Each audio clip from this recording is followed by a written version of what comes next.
तसेच माझ्या दृष्टिकोनातून 3 मॉडर्न वेज पण आहेत सॉफ्ट स्किल डेव्हलप करण्याचे. जस्ट आपण उदाहरणासहित बघूया की एखादा कोणीतरी मुलगा असेल की मला ना असं मित्रांमध्ये बोलता येतं पण स्टेजवर जाऊन बोलता येतच नाही. म्हणजे त्यांनी फाइंड आउट केलंय की मला स्टेज करेज हे सॉफ्ट स्किल शिकण्याची गरज आहे. राईट.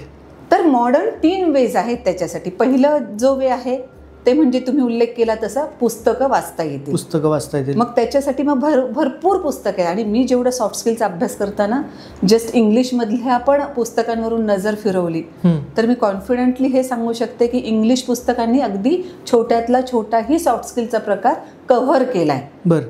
आणि मराठीमध्ये सुद्धा आता खूप दर्जेदार पुस्तकं तयार होत आहेत. प्लस इंग्लिश पुस्तकांचे अनुवाद सुद्धा जे आहेत तेही खूप दर्जेदार येत आहेत. म्हणून आपल्या रिलेटेड जर ते पुस्तकं अवेलेबल असतील तर पुस्तकं त्यांनी वाचावेत, त्यातून शिकून घ्यावं.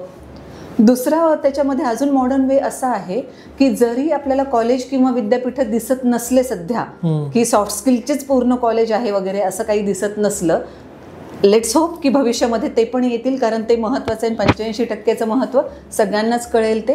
पण आता सध्याच्या परिस्थितीत काय उपलब्ध आहे तर वेगवेगळे वर्कशॉप होतात, सेमिनार होतात, वेबिनार होतात.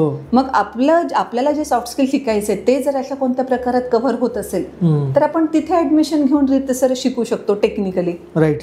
आणि तिसरा महत्त्वाचा मॉडर्न वे असा आहे, मी म्हणते की जे म्हणतो आपण सगळं जग फिंगर टिप्सवर आलेलं आहे. जस्ट जाऊन गुगलवर सर्च करा ना की त्या खतरूड मित्राला कसं हँडल करायचं, खतरूड बॉसला कसं हँडल करायचं. भरपूर सारे वेज असतात. ChatGPTला विचारा. ChatGPTला विचारायचं. त्यानुसार मग आपल्याला तोही तिथे मार्ग लक्षात येतो की आपल्या सिच्युएशनला एवढ्या सगळ्या मार्गांपैकी कोणता मार्ग उपयोगाचा आहे. त्या पद्धतीने आपण सॉफ्ट स्किल शिकू शकतो. पण वाचणे, ऐकणे, बघणे, येस, 3 गोष्टी इम्पॉर्टंट आहेत.